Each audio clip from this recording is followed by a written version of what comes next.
달콤하면서도 신맛이 나고 약간은 쓴맛과 짠맛까지 느껴지는 아주 신비로운 열매, 무엇인지 아시나요? 아시는 분들은 많으시죠? 바로 오미자입니다.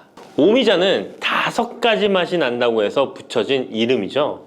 이 오미자가 우리 건강에 얼마나 큰 도움을 주는지 아시는 분 있으신가요? 여름에 오미자차를 많이 즐기지만 사실 그 효능은 생소한데요. 이 오미자가 우리 몸에 큰 도움을 준다는데 이 열매가 어떤 효능이 있고 또 어떤 음식과 잘 어울리는지 하나하나 알아보도록 할게요. 오미자는 우리나라뿐만 아니라 중국과 일본에서도 오랫동안 약재로 사용되어 온 열매인데요. 이름에서 알 수 있듯이 신맛, 단맛, 쓴맛, 짠맛, 매운맛 이렇게 5가지 맛이 난다고 해서 오미자라고 불린답니다. 주로 산속 깊은 곳에서 자라는 동굴식물의 열매로 늦여름에서 초가을 사이에 수확을 하죠. 오미자의 많은 효능 중에 가장 유명한 건 기관지에 좋다는 건데요. 오미자가 어떻게 우리의 기관지를 보호하는지 바로 알려드릴게요. 요즘 미세먼지나 환절기, 건조한 날씨 때문에 기관지가 불편한 분들 많으시죠? 기침이 자주 나고 목이 따갑거나 가래가 끓는 느낌이 드신다면 기관지가 약해져 있을 가능성이 큰데요. 이럴 때 오미자가 효과가 좋다는 거 알고 있으신가요? 오미자에는 쉬잔드린과 고미신이라는 성분이 풍부하게 들어있는데요. 쉬잔드린은 주로 기침 억제와 거담 작용을 통해 기관지 건강에 도움을 줄 수 있는 성분입니다. 거담 작용이란 기관지 내의 가래를 제거하는 것을 말하는 것이고, 또한 기침 반사를 억제하여 과도한 기침을 완화시키는 데 도움을 주는데요. 특히 만성 기침이나 기관지염과 관련된 기침 증상을 완화시키는데 탁월한 효과를 보입니다. 또 이 성분들은 기관지 점막을 보호하고 염증을 줄여주는 역할도 해주는데요. 쉽게 말해서 기관지 점막을 튼튼하게 만들어서 외부 자극으로부터 보호해주는 것이죠. 오미자는 기관지 확장 효과도 가지고 있는데요. 기관지가 좁아지면 숨쉬기가 답답하고 가래가 쉽게 끼게 되는데 오미자가 기관지를 확장해주면서 원활한 호흡을 도와주는 것입니다. 그래서 천식이나 만성 기관지염이 있는 분들에게는 최고의 식품인 것이죠. 특히 가래가 끈적하고 잘 나오지 않을 때 오미자차를 따뜻하게 마셔주면 한결 편해지는 것을 느낄 수 있습니다. 이렇게 기관지 건강을 지켜주는 오미자, 정말 대단하죠? 오미자의 놀라운 효능 2번째는 당뇨 예방입니다. 현대인들에게 점점 더 흔해지고 있는 질환 중 하나가 바로 당뇨인데요. 당뇨병은 한 번 걸리면 평생 관리해야 하는 질환이기 때문에 예방이 무엇보다 중요한 거 다 아시죠? 그런데 오미자가 당뇨 예방에 아주 좋은 역할을 한다는 사실 알고 계셨나요? 오미자는 혈당을 조절하는 데 도움을 주는 식품인데요. 이는 아까 알려드렸던 오미자에 포함된 시잔드린이라는 성분과 항산화 성분 덕분입니다. 이 성분은 인슐린 저항성을 낮춰주고 혈당을 안정적으로 유지하는 데 도움을 주는데요. 쉽게 말해 혈당이 갑자기 확 오르는 것을 막아준다는 것이죠. 또한 오미자는 췌장의 기능을 강화하는 데도 효과적인데요. 오미자에는 항산화 물질인 폴리페놀이 풍부하게 함유되어 있다는 거 아셨나요? 항산화 물질은 췌장을 포함한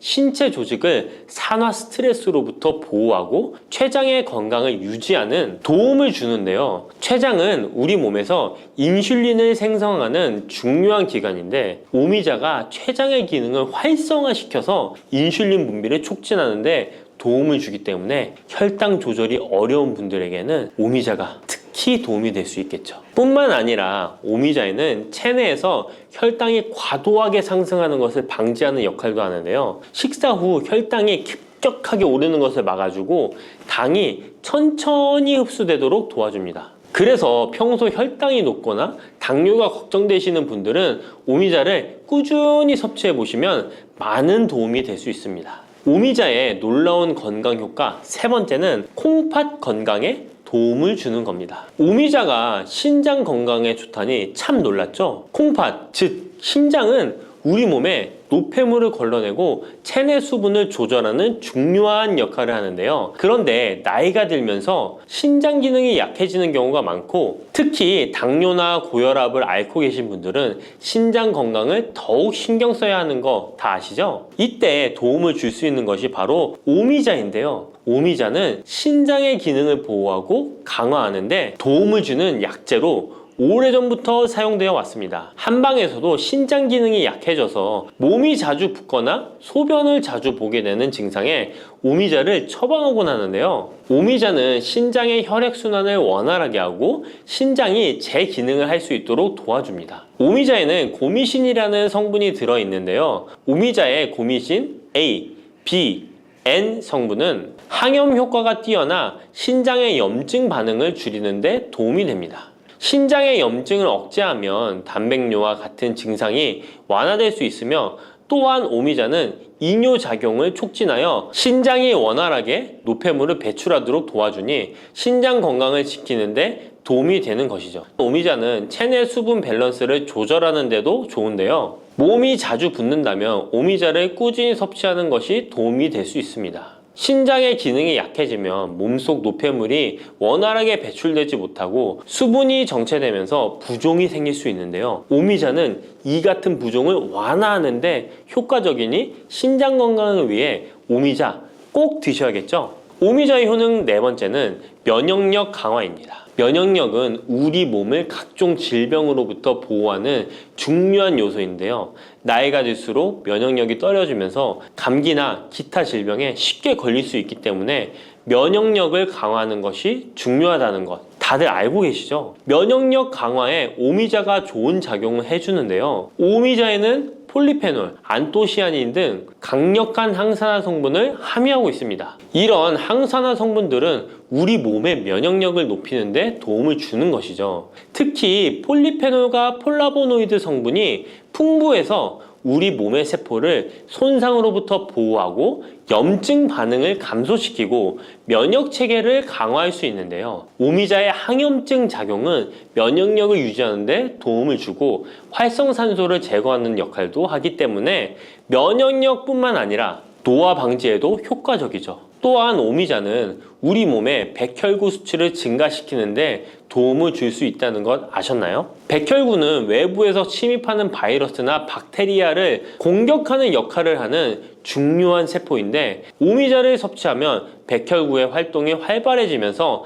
감염 예방에 도움을 받을 수 있습니다. 오미자의 놀라운 건강효과 다섯 번째는 피로 회복입니다. 우리 몸이 피곤할 때 단순히 잠을 많이 잔다고 해서 피로가 쉽게 풀리지 않을 때가 있지 않으신가요? 특히 중년과 노년층이 되면 피로가 쉽게 쌓이고 회복이 더뎌지는 경우가 많은데요. 자도 피로가 풀리지 않고 개운하지 않을 때가 있죠. 이럴 때 도움이 되는 것이 바로 오미자입니다. 오미자는 피로 회복에 도움을 주는데요. 오미자가 철분을 함유하고 있다는 것 아셨나요? 철분은 적혈구의 헤모글로빈 생성에 중요한 역할을 하는데요. 철분이 충분하면 혈액 내의 산소 운반 능력이 향상되어 혈액순환이 원활해질 수 있습니다. 혈액순환이 원활해지면 우리 몸 구석구석에 산소와 영양분이 잘 전달이 되기 때문에 피로가 덜 쌓이게 되고, 특히 오미자는 간 기능을 보호하는 효과도 있어 피로로 인해 몸이 무거운 분들에게 더욱 유익한 식품이죠. 또 오미자에는 고미신이라는 성분이 들어있는데요. 이 성분들은 아까 알려드렸던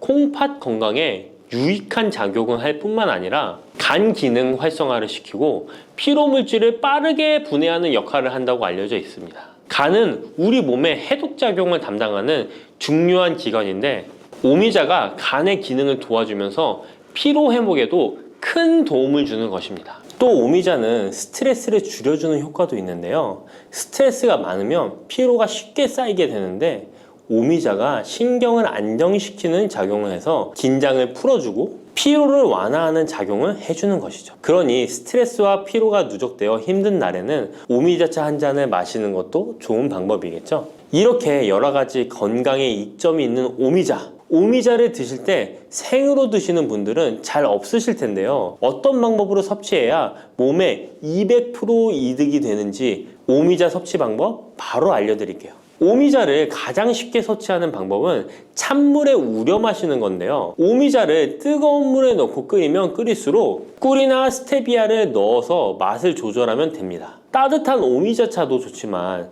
냉침으로 천천히 우려내면 색도 더욱 예쁘고 맛도 깔끔한데요. 여름철에는 시원하게 즐길 수 있어서 더욱 좋은 오미자차, 여름철에는 시원하게 즐길 수 있어서 더욱 좋은 오미자 냉침차 만드는 방법 알려드릴게요. 준비 재료는 간단한데요. 말린 오미자 30g, 물 500ml, 꿀 또는 레몬입니다. 만드는 방법은 말린 오미자는 한번 가볍게 헹군 거 불순물을 제거해 준 뒤에 깨끗한 물 500ml에 오미자를 넣고 냉장고에 12시간 이상 우려주는 건데요. 참 쉽죠? 시간이 지나면 붉은 빛을 띠면서 오미자 특유의 새콤달콤한 맛이 우러나오는데요. 원하는 농도에 따라 더 오래 우려내도 좋습니다. 여기에 단맛이 필요하면 꿀을 넣고 상큼한 맛을 더하고 싶다면 레몬을 띄워보세요. 맛이 한층 더 업그레이드 된답니다. 이렇게 만든 오미자 냉침차는 여름철에 얼음을 넣어 마시면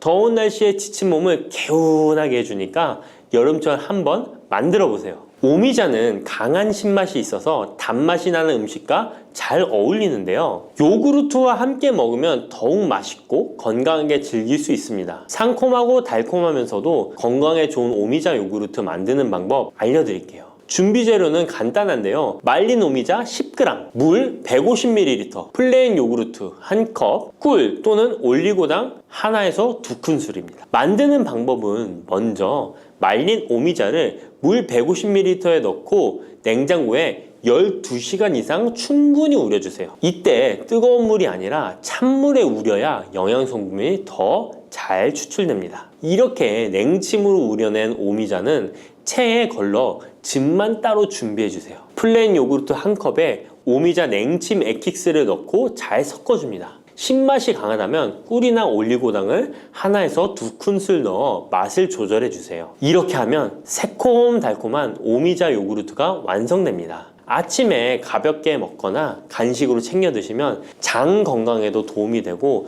피로 회복에도 좋으니 꼭 해드셔 보세요. 세 번째로 소개해 드릴 것은 오미자청인데요. 오미자청은 오랫동안 보관할 수 있어서 언제든지 쉽게 차로 만들어 마실 수 있습니다. 또한 청을 이용해서 다양한 음식에도 활용이 가능한데요. 오미자청 만드는 방법도 알려드릴게요. 준비 재료는 말린 오미자차 400g 혹은 냉 오미자 500g, 설탕 또는 비정제 설탕 500g 또는 꿀 400g, 유리병입니다. 만드는 방법은 말린 오미자일 경우 오미자를 깨끗이 씻은 후에 물에 30분 정도 불려준 뒤 체에 받쳐 물기를 제거한 후에 유리병에 오미자를 담아주세요. 생 오미자는 잘 세척 후 바로 유리병에 담아주세요. 오미자와 설탕 또는 꿀을 넣어 충분히 잘 섞어줍니다. 그 다음 뚜껑을 닫고 상온에서 2에서 3일 정도 숙성시킨 후 냉장고에서 2주 이상 보관하면 오미자청이 완성됩니다. 오미자청은 물에 타서 차로 마셔도 좋고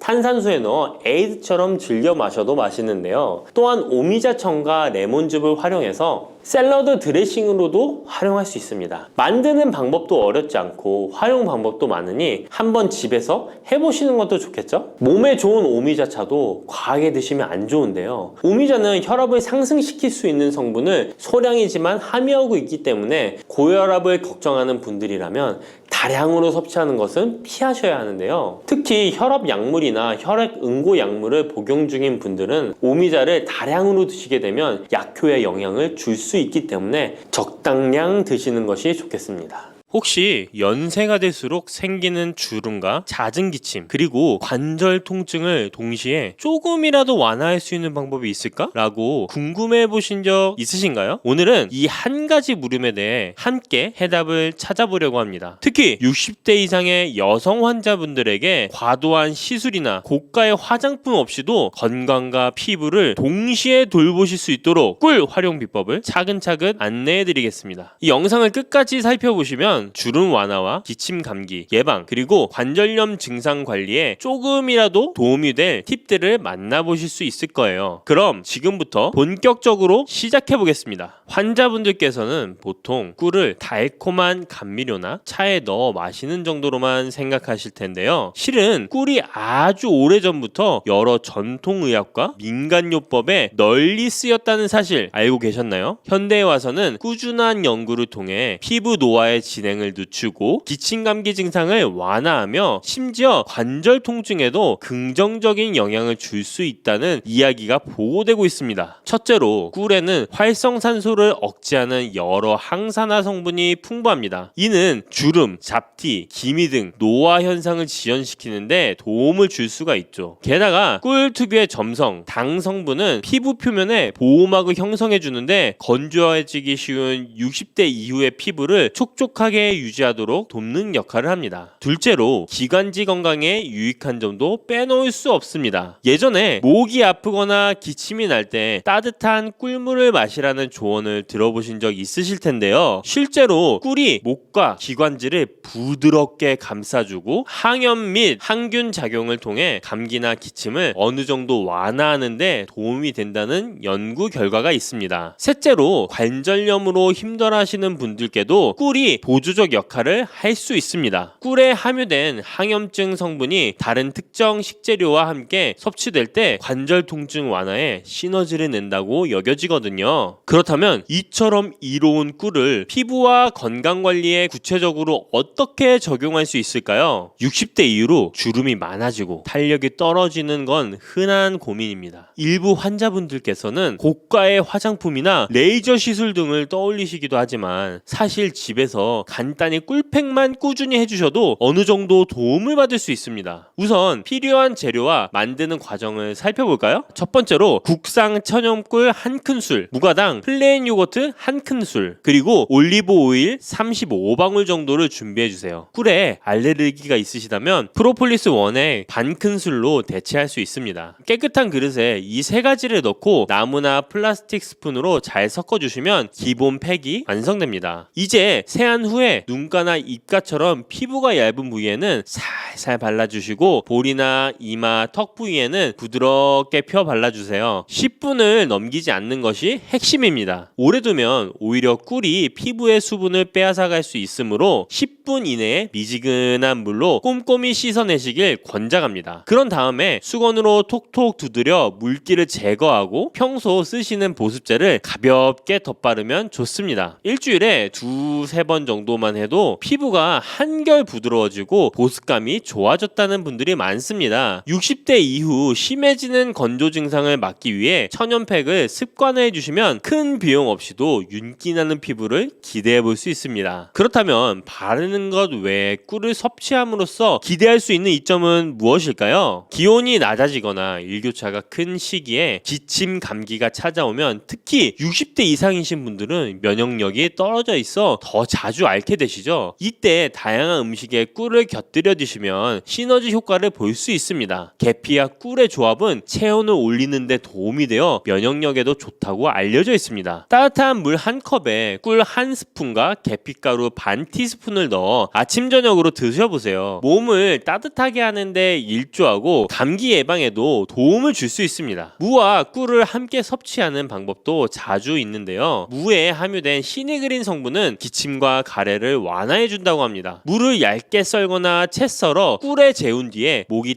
따끔거리거나 기침이 심할 때 한 스푼씩 드시면 간편하면서도 인기가 좋죠. 추가로 오미자와 꿀, 생강과 꿀, 마늘과 꿀 조합도 잘 알려져 있습니다. 오미자와 꿀은 기관지를 보호하고 마른 기침을 줄이는데 생강과 꿀은 몸을 따뜻하게 하면서 감기 초기 증상을 누그러뜨리고 마늘과 꿀은 전반적인 면역력과 혈액순환 개선에 보탬이 된다는 후기가 있습니다. 이처럼 효능이 뛰어난 꿀을 고를 때 무엇을 기준으로 봐야 하며 또 어떻게 보관해야 좋은 효과를 온전히 누릴 수 있을까요? 시중에 나와 있는 꿀 중에서는 벌에게 설탕물을 먹여서 인위적으로 채밀한 사양꿀도 있고 벌이 꽃에서 직접 채밀한 천연꿀도 있습니다. 가격이 너무 싼 꿀은 사양꿀일 가능성이 높으므로 구입 시에 조금 더 세심한 확인이 필요합니다. 보통 국산 천연꿀은 탄소 동위원소 비율 검사에서 중에서 22에서 33% 사이가 나오곤 합니다. 실구매 시에는 국산 벌꿀 혹은 천연 벌꿀이라고 명시되어 있는지 어느 지역 양봉장에서 생산했는지도 꼼꼼히 살펴보세요. 보관할 때는 꿀이 항균 작용 덕분에 오래 보관해도 잘 상하지 않는다고 하지만 높은 온도나 직사광선을 장기간 받으면 향과 맛이 변질될 수 있으니까 유의하셔야 합니다. 가능하면 직사광선을 피한 서늘한 실온에서 보관하고 꿀을 덜었을 때는 깨끗한 나무나 플라스틱 스푼을 사용해 주세요. 사용한 수저에 다른 음식물이 남아있는 상태로 꿀병에 넣었다 빼면 세균이 옮을 수 있으니까 특히 조심하시길 바랍니다. 그렇다면 꿀을 일상 속에서 좀 더 쉽고 효과적으로 활용하는 방법은 무엇이 있을까요? 아침에 일어나서 몸이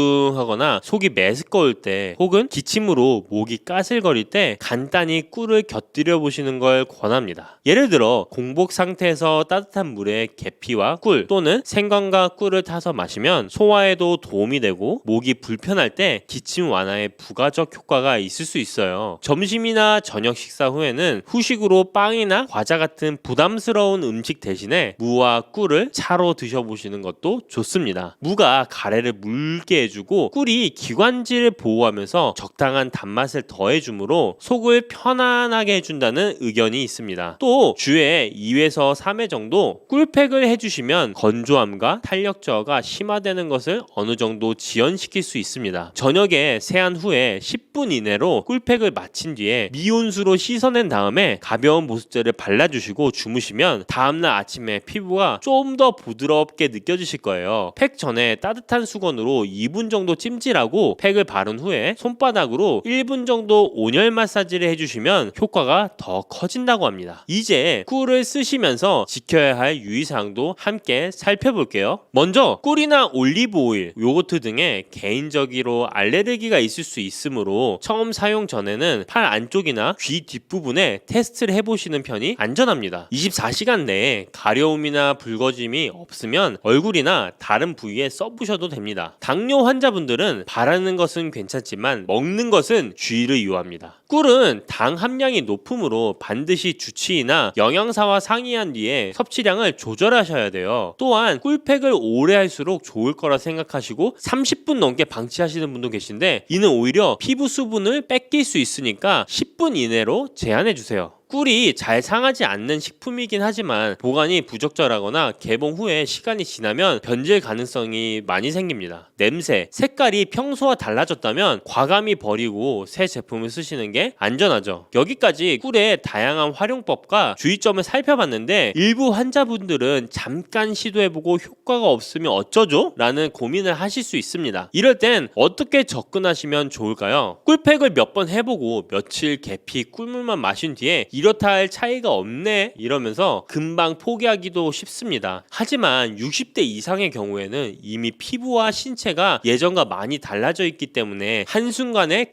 적인 호전을 기대하기는 어렵습니다. 전문의들은 최소 3주에서 3개월, 길게는 그 이상 꾸준히 습관을 해야 유의미한 변화를 체감할 수 있다고 말씀드립니다. 예를 들어 올해 목표로 주 2회 꿀팩을 실천하고 아침 저녁 기침이 심할 때 무랑 꿀 또는 생강과 꿀을 드시는 습관을 들여보세요. 연말쯤엔 확실히 전과는 달라진 피부 촉감이나 면역력의 변화를 느끼실 수 있을 겁니다. 물론 개인차가 있긴 해도 안전한 재료와 적절한 비용으로 시도를 할 수 있다는 이점이 크다고 할 수 있겠죠. 그렇다면 여기서 내게 과연 꿀이 잘 맞는 걸까? 더 뚜렷한 방법은 없을까? 라는 궁금증이 생기실 수도 있습니다. 저는 사람들에게 꿀팩에 녹차가루나 곡물가루를 소량 섞어 먹는 방법도 추천드리곤 합니다. 녹차가루는 항산화 작용을 한층 보강하고 곡물가루는 각질 관리에 도움이 될 수 있죠. 하지만 항상 말씀드리듯이 자신의 피부 상태에 맞춰 조금씩 시도해 보는 과정을 거치셔야 안전합니다. 섭취하는 방식도 단순히 따뜻한 물에 꿀을 타 마시는 것만이 아니라 과일이나 채소를 갈아 만든 주스에 꿀을 살짝 넣는 방식이 있습니다. 인공 감미료 대신 천연 꿀로 단맛을 보충하고 영양까지 챙길 수 있어 일석이조가 되겠죠. 관절이 쑤실 때 계피, 꿀 같이 드시거나 무와 꿀을 냉장고에 두었다 아침 저녁으로 한 스푼씩 꾸준히 섭취하시는 분들도 있습니다. 꿀의 활용법은 다양하지만 무엇보다 중요한 중요한 건 내 몸에 맞는 레시피와 적절한 빈도를 찾는 일입니다. 남들에게 효과적이었다고 해서 나에게도 꼭 좋은 결과를 준다는 보장은 없으니까요. 지금까지 꿀이 왜 주름 완화, 기침 감기, 관절염 증상에도 도움이 되는지, 구체적으로 어떻게 바르고 먹으면 좋은지, 주의할 점은 무엇인지 폭넓게 안내드렸습니다. 정리하자면 국산 천연꿀, 무가당 요거트, 올리브 오일을 섞어 만든 꿀팩을 일주일에 2에서 3회 10분 이내로 사용해 주시면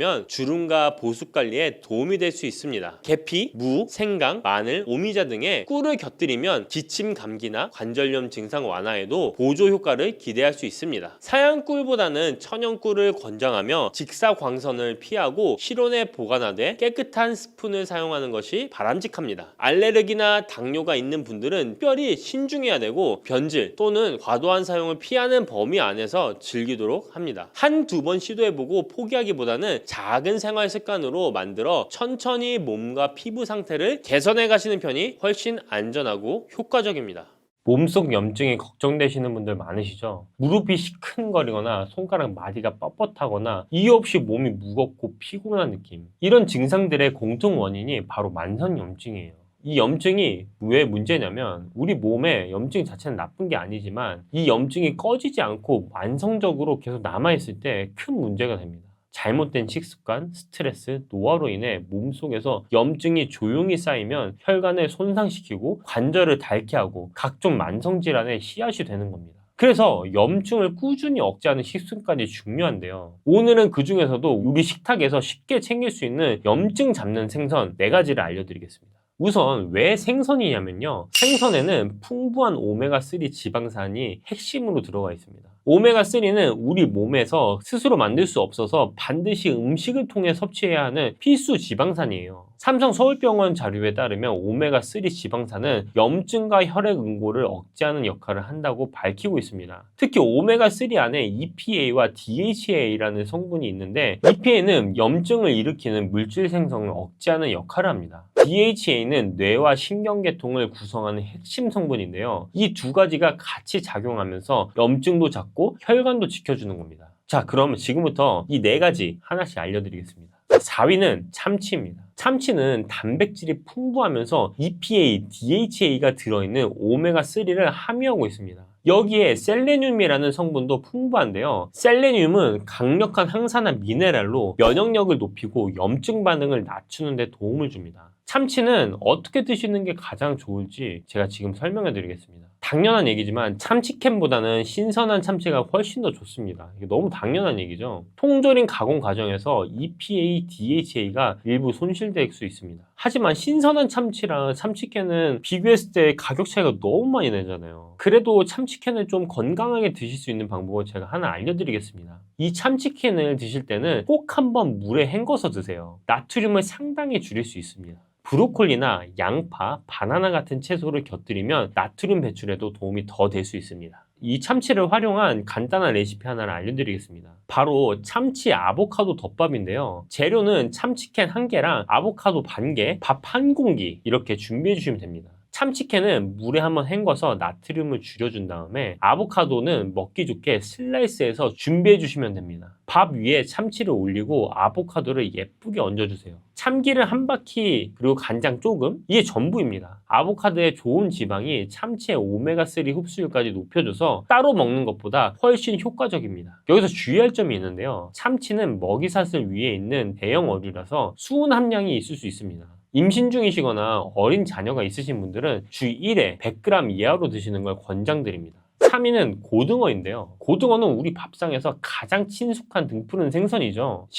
식품의약품안전처 식품영양성분 데이터베이스에 따르면 고등어구이 100g에 EPA가 1070mg, DHA가 2930mg이 들어있습니다. 미국 심장협회에서 권장하는 하루 EPA, DHA 합산 섭취량의 4배가 한 토막에 들어있는 거예요. 고등어의 EPA와 DHA는 나쁜 콜레스테롤을 줄이고 좋은 콜레스테롤을 올려줘서 혈액을 맑게 하고 혈액순환에도 좋습니다. 고등어는 어떻게 드시는 게 가장 좋을지 제가 말씀드리겠습니다. 구이나 튀김보다는 조림이나 찜으로 드시는 게 훨씬 더 좋습니다. 고온에서 구우면 유익한 지방산이 산화될 수 있거든요. 그럼 고등어 조림 제가 레시피 하나 알려드리겠습니다. 바로 고등어 무 조림인데요. 재료는 고등어 한 마리와 무 반 개, 대파, 마늘, 간장, 고춧가루를 준비하시면 되는데요. 먼저 고등어는 쌀뜨물에 10분에서 20분 정도 담가주세요. 비린내가 없어지고 식감도 쫄깃해집니다. 냄비에 물을 먼저 깔고 고등어를 올린 다음에 간장 2스푼, 고춧가루 1스푼, 마늘, 대파로 양념해서 중약불로 15분 정도 졸여주시면 됩니다. 무가 고등어 비린내를 잡아주면서 국물에 시원한 맛이 우러납니다. 신선하지 않은 고등어는 히스타민이 생겨서 두드러기나 알레르기 반응이 생길 수 있거든요. 반드시 신선한 고등어를 골라 드시는 게 좋습니다. 눈이 맑고 살이 탱탱한 것을 고르시면 됩니다. 자, 2위는 연어입니다. 연어 너무 맛있죠. 연어는 오메가3 지방산 중에서도 EPA와 DHA가 특히 풍부한 생선이에요. 85g 기준으로 EPA, DHA가 합쳐서 1에서 3g이 들어있습니다.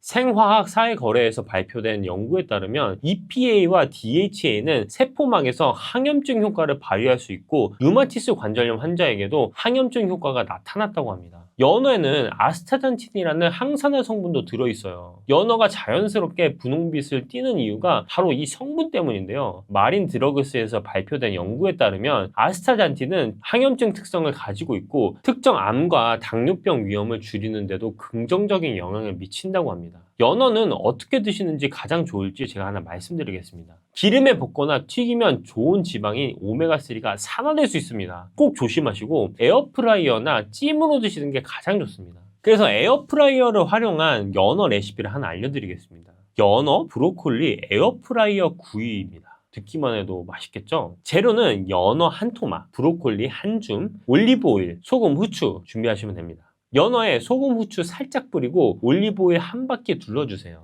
브로콜리도 한 입 크기로 잘라서 같이 준비해 주시면 됩니다. 에어프라이어에 180도에서 12분 정도 하시면 되는데요. 중간에 한번 뒤집어 주시면 됩니다.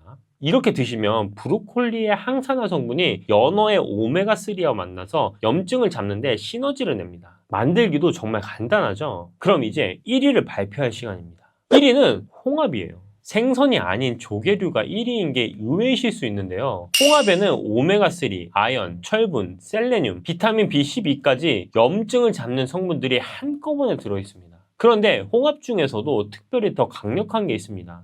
바로 초록잎 홍합이에요. 뉴질랜드 해안에 사는 마오리족의 관절 건강 비결로 유명한 홍합인데요. 해안가에 사는 마오리족이 내륙에 사는 마오리족보다 관절염 발병률이 훨씬 낮다는 게 밝혀지면서 초록잎 홍합에 대한 연구가 시작됐습니다. 벌써 50년이 넘었는데요. 초록잎 홍합은 일반 홍합과 다르게 뉴질랜드의 강렬한 자외선에 대응하기 위해 항산화, 항염증 물질이 풍부한 플랑크톤을 먹고 자랍니다. 그래서 글루코사민, 콘드로이친, 오메가3가 일반 홍합보다 훨씬 풍부한 거예요. 초록잎 홍합의 항염작용이 얼마나 강하냐면요. 달맞이꽃 오일이나 아미시 오일보다 항염작용이 200배 이상 강하다고 알려져 있습니다. 이 자세한 내용은 고정 댓글에 올려뒀으니까 한번 확인해보세요. 일반 홍합도 드시기 좋은 방법 제가 알려드리겠습니다. 그건 바로 홍합 미역국인데요. 재료는 홍합 한 줌, 미역 한 움큼, 마늘, 참기름, 국간장 준비해 주시면 됩니다. 미역은 물에 10분 불려서 먹기 좋게 잘라주시고요. 냄비에 참기름을 두르고 마늘을 볶으시다가 불린 미역을 넣고 한 번 더 볶아주세요. 물을 붓고 끓어오르면 홍합 넣고 국간장으로 간 맞추시면 완성입니다. 홍합의 오메가3에 미역의 알긴산이 더해져서 혈중 나트륨 배출까지 도와줍니다. 속도 편하고 영양도 가득한 한 그릇이 되는 겁니다. 지금까지 염증을 줄여주는 생선에 대해서 말씀드렸는데요. 이것들 드실 때 주의사항도 제가 하나 말씀드리겠습니다. 등푸른 생선은 신선도가 정말 중요해요. 신선하지 않으면 히스타민이 생겨서 두드러기나 알레르기 반응이 일어날 수 있습니다. 생선은 하루에 한 끼, 손바닥 크기 한 토막 정도가 적당합니다. 일주일에 2에서 3회 꾸준히 드시는 것만으로도 충분히 도움이 돼요. 혈액 희석제나 혈압약을 드시는 분들은 오메가3가 혈액 응고에 영향을 줄 수가 있어서 많이 드시기 전에 담당 선생님께 여쭤보시길 바랍니다. 자, 오늘의 핵심 딱 정리해 드리겠습니다. 염증을 잡는 생선 이 4가지는 이겁니다. 4위 참치, 오메가3와 셀레늄, 아보카도랑 같이 드시면 흡수율이 올라갑니다. 3위 고등어는 EPA, DHA 함량이 등푸른 생선 중 최고고 쌀뜨물에 담갔다가 무조림으로 드시면 좋습니다. 2위 연어는 EPA, DHA, 아스타잔틴으로 항염 효과가 굉장히 강합니다. 브로콜리랑 에어프라이어로 구워 드시면 정말 좋습니다. 1위 홍합, 오메가3, 글루코사민, 셀레늄이 동시에 있고요. 특히 초록잎 홍합은 항염 작용이 200배 이상 강합니다. 이 생선들을 일주일에 2에서 3회 정도 꾸준히 챙겨 드시면서 몸속 염증을 관리해 보세요. 오늘도 건강 잘 챙기시고 건강한 하루 되세요. 여러분, 혹시 이런 적 있으세요? 병원에 가도 딱히 진단명이 안 나오는데 아침에 일어나면 손가락이 뻑뻑하고 무릎이 시큰거리고 여기저기 쑤시는 거 말이에요. 흔히 어르신들이 이렇게 말씀하십니다. 아이고, 삭신이 쑤셔. 저는 이게 그냥 기분으로 하시는 말씀이신 줄 알았어요. 근데 의학적으로 보면 이게 진짜 이유가 있더라고요. 바로 우리 몸 안에 조용히 쌓이는 만성염증 때문입니다. 이 만성염증이라는 게 뭐냐면요, 우리가 흔히 아는 그 빨갛게 붓고 고름 잡히는 염증이 아니에요. 티 하나 안 나는데 몸 안에서 조용히 쌓여요. 그러다 어느 날 혈액 검사를 했는데 CRP 수치가 높게 나오죠. 이 CRP라는 게 의사 선생님들이 염증 정도를 보는 대표 지표예요. 이게 높으면 만성염증이 진행되고 있다는 신호입니다. 근데 충격적인 사실이 하나 있어요. 이 CRP 수치를 가장 빨리 올리는 게 우리가 매일 먹는 음식이라는 거예요. 90% 분들이 이걸 모르고 매일 드시고 계세요. 오늘 영상 끝까지만 봐주시면 당장 오늘 저녁부터 뭘 줄여야 할지 확실하게 아시게 될 거예요. 그리고 모든 내용은 실제 발표된 논문을 근거로 말씀드릴 거예요. 자, 그럼 본격적으로 들어가기 전에 만성염증이 왜 무서운지 진짜 쉽게 설명드릴게요. 처음 듣는 분도 바로 이해하실 수 있게요. 우리 몸의 세포는 매일 조금씩 손상이 됩니다. 젊을 때는 금방 회복이 돼요. 근데 40대, 50대 넘어가면서 회복 속도가 뚝 떨어져요. 그러면 손상된 세포에서 염증을 일으키는 물질이 줄줄 새나옵니다. 이게 몸 안에 쌓이면 신경이 그 신호를 감지해서 뇌에다 통증으로 전달해요. 그래서 여기저기 쑤시는 거예요. 기분 탓이 아니라 진짜로 아픈 겁니다. 자, 그러면 이 염증을 키우는 음식 오늘 4가지를 알려드리겠습니다. 첫 번째, 이게 진짜 1등이에요. 바로 단순당입니다. 설탕, 액상과당, 사탕, 음료수 같은 거예요. 이거는 영양학 학술지인 뉴트리언츠에서 2025년에 발표된 리뷰 논문에서 밝혀진 내용인데요. 초가공식품, 그러니까 설탕이 잔뜩 든 가공식품을 많이 드시는 분들은 이 성인 CRP 수치가 확실하게 더 높게 나옵니다. 에이, 나는 설탕 잘 안 먹는데. 이렇게 생각하시는 분들 많으세요. 근데 곰곰이 한번 생각해 보시면 밖에서 사 드시는 음식 거의 100% 설탕이 들어가요. 심지어 우리가 좋아하는 불고기, 여기에도 설탕이 들어갑니다. 된장찌개에 설탕 넣는 집도 많고요. 음료수, 과자, 빵은 말할 것도 없죠. 설탕만 줄이셔도 CRP 수치가 확 떨어집니다. 자, 두 번째 음식, 이건 좀 충격이실 수 있어요. 바로 흰 쌀밥입니다. 아니, 한국 사람한테 쌀밥을 끊으라고? 이렇게 화내실 수 있어요. 근데 이것도 논문 근거가 있습니다. 흰 쌀밥은 혈당을 빠르게 올리는 고혈당 지수 식품이에요. 고혈당 지수 식품을 많이 드시는 분들은 CRP 수치가 적게 드시는 분의 거의 2배에 달한다는 연구 결과도 있고요. 특히 과체중 여성을 대상으로 한 임상시험에서는 흰 쌀밥 대신 현미밥을 6주간 드시게 했더니 체중, 허리둘레, 그리고 HS, CRP라는 염증 수치가 모두 의미 있게 줄었습니다. 그러니까 40대, 50대 넘어가시면 흰 쌀밥은 명절이나 생일 때 정도로만 특별한 날에만 드시고 평소에는 잡곡을 듬뿍 넣어 드세요. 현미, 보리, 귀리, 수수 이런 걸 같이 섞으시면 혈당이 천천히 올라가서 염증도 천천히 가라앉습니다. 자, 여기서 잠깐만요. 혹시 아침마다 손가락이 뻑뻑하고 무릎이 시큰거리시는 분들, 뉴질랜드 사람들이 수십 년째 챙겨 먹는 재료가 하나 있어요. 오메가3에는 없는 특별한 성분이 들어있다고 해서 관련 임상 논문만 9편이 넘을 거예요. 자세한 건 영상 마지막에 말씀드리겠습니다. 고정 댓글에도 정리해 둘 테니까 꼭 끝까지 봐주세요. 자, 이어가겠습니다. 만성염증을 높이는 세 번째 음식은 바로 붉은 고기입니다. 소고기, 돼지고기, 양고기 같은 거요. 이거 정말 제가 좋아하는 건데요. 이것도 그냥 드리는 말씀이 아닙니다. 2025년에 발표된 메타 분석에서는 전 세계 18개 임상시험을 종합해서 분석을 했습니다. 이 임상시험의 결론이 뭐냐? 붉은 고기를 많이 드시는 분들은 적게 드시는 분들보다 CRP 수치가 의미 있게 더 높게 나왔다는 거예요. 그러니까 일주일에 2-3번 정도로 붉은 고기를 줄이시고 생선이나 콩 같은 단백질로 조금씩 바꿔보세요. 자, 네 번째 음식, 이건 정말 조심하셔야 돼요. 바로 가공육입니다. 햄, 소세지, 베이컨, 스팸 이런 거요. 가공육 안에는 부패를 막으려고 넣는 질산염, 아질산염 같은 첨가물이 잔뜩 들어가 있어요. 세계보건기구 산하의 국제암연구소가 가공육을 1군 발암물질로 지정한 거 혹시 들어보셨나요? 이게 단순히 암만의 문제가 아닙니다. 세포 노화 속도를 빨라지게 하고 몸속 염증 세포도 같이 늘어납니다. 가끔 한 번은 괜찮은데 매주 식탁에 올라오면 진짜 안 됩니다. 자, 그러면 이 만성염증 집에서 어떻게 줄이면 될까요? 논문에서 확실하게 효과가 입증된 방법 3가지를 말씀드리겠습니다. 첫 번째는 올리브 오일입니다. 이건 진짜 효과가 확실해요. 프레디메드라는 유명한 연구가 있어요. 스페인에서 진행한 대규모 임상시험인데요. 지중해식 식단에 엑스트라 버진 올리브 오일을 매일 드시게 한 분들이 석 달 만에 염증 수치가 모두 의미 있게 떨어졌어요. 그것도 1년 후까지 효과가 유지됐고요. 집에서 어떻게 드시면 되냐고요? 샐러드나 나물에 엑스트라 버진 올리브 오일 한 숟가락만 슬쩍 올려보세요. 처음에는 약간 쌉싸름할 수 있는데 며칠 드시다 보면 그 고소한 향이 자꾸 생각나실 겁니다. 두 번째는 가벼운 운동입니다. 거창한 거 아닙니다. 집에서 빠르게 3분 걷고 30초 쉬고 이걸 5번만 반복해보세요. 하루에 15분이면 충분합니다. 자, 세 번째는 간헐적 단식인데요. 이것도 정말 많은 임상시험이 있었습니다. 간헐적 단식을 하신 분들이 TNF-알파라는 염증 수치가 의미 있게 떨어졌습니다. 방법은 간단한데요. 식사 시간을 8시간 안에 몰아드시고 나머지 16시간은 물만 드시는 거예요. 처음엔 좀 힘든데 한 달만 해보면 몸이 가벼워지는 게 확 느껴집니다. 자, 마지막으로 주의사항 하나를 말씀드리겠습니다.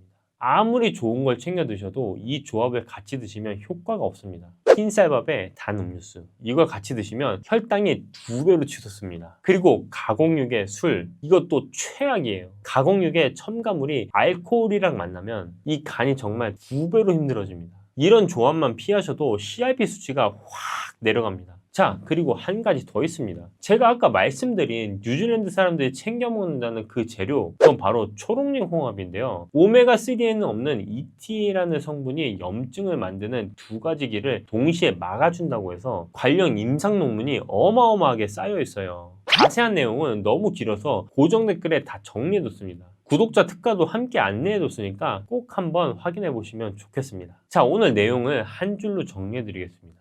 설탕, 흰쌀밥, 붉은 고기, 가공육 이 4가지만 줄이시고 올리브 오일과 잡곡밥, 가벼운 운동 이 3가지만 더해보세요. 이건 제가 그냥 드리는 말씀이 아니라 전부 효과가 입증된 방법들입니다. 진짜 우아하게 나이 든다는 건 비싼 옷이나 화장품에서 나오는 게 아닙니다. 아침에 일어났을 때 여기저기 안 쑤시고 가볍게 하루를 시작하시는 것 그게 진짜 우아함입니다. 오늘 영상이 도움이 되셨다면 좋아요 한번 꾹 눌러주시고 주변에 늘 아프다고 하시는 가족분들에게도 꼭 공유해 주세요.